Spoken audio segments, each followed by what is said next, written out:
احساس دلایا گیا کہ ماں کا حق جو ہے جانے والا ساتھ لے جائے تو اس کا جانا آسان نہیں ہے۔ ماں کو بتایا گیا کہ تیری بد دعا جو ہے قبر کو عذاب ہے۔ جانے والے کے لیے قبر کا عذاب کیا ہے؟ ماں کی بد دعا۔ تو یہ زندہ ماں کو بتایا جا رہا ہے کہ تیری بد دعا اس کے لیے عذاب نہ بن جائے، اس لیے تو دعا دے دے۔ قرضہ لینے والا شخص جس نے قرضہ دیا ہو، اسے بتایا جا رہا ہے کہ تو اسے قرضہ معاف کر دے، نہیں تو اس کے لیے عذاب بن جائے گا، اور اگر اس کا کوئی وارث دے دے تو اسے فوراً معافی دے دی جائے۔ اس لیے اگر جانے والے حق لے کر چلے گئے تو حق معاف کرا لیا کرے، پھر آسانی ہو جاتی ہے۔ تو جانے والے کے لیے انتظام کرو کہ دینے والے کو معاف، لینے والے کو معاف، بزرگوں سے معافی اور بچوں سے پیار، یعنی کہ بالکل آزاد ہو کر جاؤ۔ اس لیے بہتر یہ ہے کہ اپنے آپ کو ہر وقت ہی آزاد رکھو۔ قرضہ خاص طور پر جو ہے یہ مرنے والے کے لیے سخت تکلیف دہ شے ہے، اور ماں کی بد دعا میں مرنا، دل آزردہ کرنا، اور خاص طور پر کوئی ایسی قباحتیں کرنا جسے آپ شرعی احکام کے خلاف کہتے ہو۔ اس لیے بتایا یہ جا رہا ہے کہ آپ توبہ کرتے رہا کرو، تاکہ موت آئے تو گناہ میں نہ آئے بلکہ حالت توبہ میں آئے۔ اللہ تعالیٰ آپ کو معاف رکھے، توبہ کے بغیر موت نہ آ جائے، گناہ کی حالت میں موت نہ آنے دیا کرو۔ اس لیے فوری طور پر توبہ، ہر وقت توبہ کیا کرو۔ اللہ تعالیٰ مہربانی کرتا ہے، کلمہ پڑھنے والے کے لیے خیریت ہے۔ بس اگر انسانوں کے لین دین صاف ہو جائیں تو قبر کا عذاب نہیں ہوتا۔ یہ آپ کو کسی مولوی نے بتایا ہوگا کہ موت کا منظر، مرنے کے بعد کیا کیا ہوتا ہے۔ مومن کے لیے کچھ بھی نہیں ہوتا، بلکہ سارا اللہ کا رحم ہی ہوتا ہے۔ اگر کسی شخص کی اولاد میں سے کوئی ایک آدمی دعا مانگنے والا ہو کہ میرے والدین پر رحم کر دیں تو ان پر رحم ہو جاتا ہے۔ اس مرنے والے آدمی کے اپنے خاندان میں سے اگر کوئی پرانا بزرگ یہ کہے کہ میری اولادوں پر رحم کر دیں تو سمجھو رحم ہو گیا۔ امت کے لیے دعا کرنے والے ہزارہ فقیر بیٹھے ہوئے کہہ رہے ہیں کہ امت پر رحم کر دیں تو سمجھو رحم ہو گیا۔ مولوی جو بتاتا ہے کہ یہ قبر کا عذاب ہے، قبر کا عذاب اس نے دیکھا نہیں ہے، تو قبر کا عذاب بیان کرنے والا قبر کا عذاب غلط بیان کر رہا ہے۔ زندہ آدمی آپ کو بتا رہا ہے کہ دھیان کرو قبر میں عذاب ہوگا، لیکن یہ کسی نے نہیں کہا کہ فلاں قبر میں عذاب ہے۔ بس ایک دفعہ حضور پاک صلی اللہ علیہ وآلہ وسلم نے فرمایا تھا اور کسی نے نہیں کہا، اس لیے آپ ان باتوں سے نہ ڈرا کرو، ایسی کتابیں نہ پڑھا کرو، یہ جھوٹی بات ہے۔ مسلمان جس نے کلمہ پڑھا ہے اس کے بارے میں ایک حدیث ہے، من قال لا الہ الا اللہ فقد دخل الجنت، یعنی جس نے لا الہ الا اللہ کہہ دیا وہ جنت میں داخل ہو گیا۔ حضور پاک صلی اللہ علیہ وآلہ وسلم نے فرما دیا۔ صحابہ کرام رضی اللہ تعالیٰ عنہ بعد میں حضور پاک صلی اللہ علیہ وسلم کے پاس گئے اور عرض کی، سرکار ایسے اوپنلی نہ کہا جائے، ایسا نہ ہو کہ لوگ پھر عمل نہ کریں۔ آپ نے فرما دیا کہ جس نے لا الہ الا اللہ کہہ دیا وہ جنت میں داخل ہو گیا۔ آپ صلی اللہ علیہ وآلہ وسلم نے فرمایا بات ٹھیک ہے کہ جس نے لا الہ الا اللہ محمد رسول اللہ کہہ دیا، ایک دفعہ پورا کلمہ پڑھ لیا، وہ جنت میں داخل ہو گیا۔ باقی رہ گیا دین کا نظام شریعت، اجتماع کا واقعہ، سوسائٹی، سماج، معاشرہ، حکومت، یہ سارا کام کرنا ہے اور کرنا چاہیے۔ اس کا نام شریعت ہے۔ اور ایمان کیا ہے؟ لا الہ الا اللہ محمد رسول اللہ۔ ایمان کیا ہے؟ اللہ ایک ہے اور رسول اللہ صلی اللہ علیہ وآلہ وسلم اللہ کے رسول ہیں۔ اگر اس بات پر پورا ایمان آ جائے تو بندہ مسلمان ہو گیا۔ جیسا کہ میں نے پہلے بتایا ہے کہ جب کوئی آدمی مسلمان ہونا چاہتا تو حضور پاک صلی اللہ علیہ وآلہ وسلم کے پاس حاضر ہوتا، یا رسول اللہ صلی اللہ علیہ وآلہ وسلم میں مسلمان ہونا چاہتا ہوں۔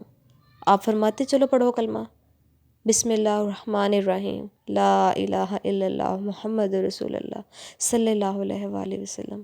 اگر تھوڑی دیر بعد وہ بندہ مر گیا تو کدھر چلا گیا؟ وہ جنت میں چلا گیا۔ کلمہ پڑھنے کے بعد اگر کوئی شخص مر گیا وہ مسلمان ہی ہوگا اور جنت میں جائے گا۔ یہ آپ لوگوں اور آپ کے مولوی صاحبان کے درمیان جھگڑا ہے کہ کلمہ پڑھ کے مر جاؤ لیکن وہ جنت میں نہیں جانے دے گا آپ لوگوں کو۔ اصل میں آپ اپنا کلمہ ایک بار ہی پڑھ لو تو پھر آپ کی آخرت ساری خیریت کے ساتھ ہے، یہ نہیں ہو سکتا کہ مسلمانوں کو دوزخ میں ہی بھیجا جائے۔ اگر دوزخ میں بھیج دیا اللہ میاں نے تو کافر کہیں گے چلو اچھا رہا، تم تو ہمیں مسلمان بناتے تھے، تم بھی ادھر آ گئے، ہم پھر اچھے ہیں، عیش کرتے رہے۔ ایسا کوئی واقعہ نہیں ہے۔ مسلمان جنت میں ہی جائے گا، مسلمان ہونا ہی جنت ہے، اور حضور پاک صلی اللہ علیہ وآلہ وسلم پر ایمان لانا ہی جنت ہے۔ جو حضور پاک صلی اللہ علیہ وآلہ وسلم کا دشمن ہے وہی دوزخ میں ہے۔ جن کو حضور پاک سے نسبت ہے ان کے لیے جنت ہے۔ حضور پاک کا نام لینا ویسے بڑی سعادت ہے۔ آپ کے دنیاوی محبوب کے کسی کام کی کوئی تعریف کرے تو آپ مہربان ہو جاتے ہیں، اور اللہ کے محبوب صلی اللہ علیہ وآلہ وسلم کی تعریف کرنے والے پر اللہ مہربان نہیں ہوگا تو اور کیا ہوگا؟ سیدھے سادی بات ہے۔ بس اللہ کے محبوب صلی اللہ علیہ وآلہ وسلم کی تعریف کرو اور تم پر اللہ مہربان ہو جائے گا۔ اللہ اور اس کے فرشتے مل کر حضور پاک صلی اللہ علیہ وآلہ وسلم پر درود بھیجتے ہیں، تو آپ بھی بھیجو، تم بھی اللہ اور اللہ کے فرشتوں کے ساتھ ہو جاؤ اور درود بھیجو۔ جس نے درود بھیجا دوزخ میں جا سکتا ہی نہیں ہے، اور اسے دوزخ میں کوئی بھیج سکتا ہی نہیں ہے۔ یہ کیسے ہو سکتا ہے کہ اللہ تعالیٰ اپنے محبوب صلی اللہ علیہ وآلہ وسلم کے چاہنے والے کو دوزخ میں بھیجے؟ یہ بیان مولوی کا ہے، اور کوئی نہیں ہے جو یہ کہے۔ مولوی صاحب کتابیں لکھنے کے شوق میں تمہیں دوزخ دکھا رہا ہے، اور حقیقت یہ ہے کہ جو شخص حضور پاک صلی اللہ علیہ وآلہ وسلم کا چاہنے والا ہوگا وہ دوزخ میں جا سکتا ہی نہیں، اسے دوزخ میں بھیجا جا سکتا ہی نہیں۔ اس بات کا حوالہ قرآن پاک کا ہے۔ اللہ تعالیٰ نے فرمایا میرے محبوب صلی اللہ علیہ وآلہ وسلم یہ کیسے ہو سکتا ہے کہ میں ان پر عذاب ڈالوں جبکہ ان میں آپ صلی اللہ علیہ وآلہ وسلم ہوں؟ جن میں آپ صلی اللہ علیہ وآلہ وسلم ہوں وہ دوزخ میں نہیں جا سکتے، جن کے دل میں آپ صلی اللہ علیہ وآلہ وسلم ہو وہ دوزخ میں نہیں جا سکتے۔ وَأَنْتَ فِيهِمْ، کیسے ہو سکتا ہے کہ اللہ ان پر عذاب لائے جبکہ آپ صلی اللہ علیہ وآلہ وسلم ان میں ہوں؟ یعنی کہ اللہ تعالیٰ نے یہ کمٹمنٹ فرما دی۔ یہ کیسے ہو سکتا ہے کہ ان لوگوں پر عذاب ہو جن میں آپ صلی اللہ علیہ وآلہ وسلم ہوں؟ یہ تو اللہ تعالیٰ نے آپ کو پیدا ہونے سے پہلے ہی یہ فیصلہ کر دیا کہ آپ کو اس امت میں پیدا کر دیا۔ اس بات کا شکر ادا کرو، مسلمانوں کے ساتھ دھوکہ نہ کیا کرو۔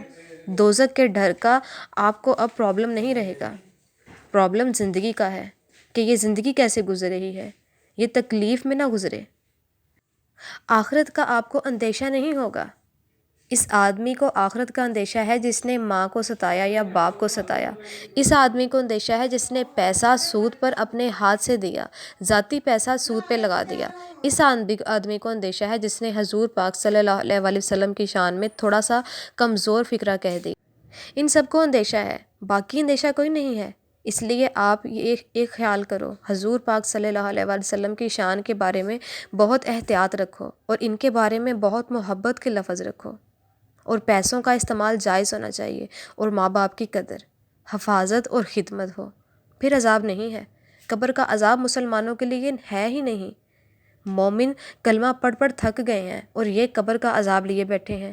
ویسے بھی آپ سوچو کہ بہت سارے مذہبوں میں جب کبھی کوئی نیا دین آتا ہے تو دعوت دینے کے وقت لوگوں کو بتایا جاتا ہے کہ دیکھو آپ ہمارے دین میں شامل ہو جاؤ تو آپ کے لیے بہتری ہو جائے گی، دنیا میں بہتری ہو جائے گی، آخرت اچھی ہو جائے گی۔ انہیں یہ تو نہیں کہا جائے گا کہ آپ ہمارے ساتھ شامل ہو جاؤ آپ کو قبر کا عذاب آ جائے گا۔ یہ تو بعد میں آ کے اس کی ذرا وضاحت کی گئی۔ سارے قرآن پاک کو آپ پڑھ ڈالو، کسی مسلمان کے لیے کہیں عذاب نہیں لکھا ہوا ہے، کسی مسلمان کے لیے قرآن پاک میں عذاب کا ذکر نہیں ہے۔ عذاب کس کے لیے؟ کافروں کے لیے، منافقوں کے لیے۔ منافق وہ جو مسلمان نام رکھتے ہیں اور کام کافروں والا کرتا ہے۔ کسی مسلمان کے لیے کوئی عذاب نہیں ہے۔ مسلمانوں کے لیے یہ فرمایا گیا کہ ان کو بشارت دے دو، ان کو ایسی جنت کی بشارت دے دو جس کے نیچے نہریں بہتی ہیں، ان کو ہمیشہ خوشحالی کی بشارت دے دو۔ مسلمانوں پر کمپیریٹیولی اللہ تعالیٰ نے بڑی مہربانی فرما دی ہے۔ آپ نے ضرور عذاب لینا ہے، کوشش کر کے دیکھ لو، پھر بھی آپ کو عذاب نہیں ملے گا، آپ کو عذاب نہیں آئے گا۔ اس امت پر بھی عذاب نہیں آئے گا۔ بادشاہ ہزار غلطیاں کرے، رعایا ہزار غلطی کرے، سیاستدان ہزار غلطی کریں، پھر بھی عذاب نہیں آئے گا۔ اس امت کے لیے مہربانی ہے، اس کو تکلیف آتی ہے، عذاب نہیں۔ عذاب سے پہلے ہی امتیں مسخ ہو گئیں، چہرے خراب ہو گئے، وہ عذاب تھے۔ آپ کو وارننگ آتی ہے اطلاع کے لیے کہ خدا کے لیے ہوش کرو، انسان بنو۔ امید ہے کہ آپ لوگوں کو آج کی ویڈیو سے کافی نالج ملا ہوگا اور آپ لوگوں کے ذہنوں میں جو سوال تھا وہ بھی کلیئر ہو چکا ہوگا۔ مزید ویڈیوز سننے کے لیے میرے یوٹیوب چینل کو سبسکرائب کریں، اپنی دعاؤں میں یاد رکھیں، اپنا ڈھیر سارا خیال رکھیں۔ اللہ حافظ۔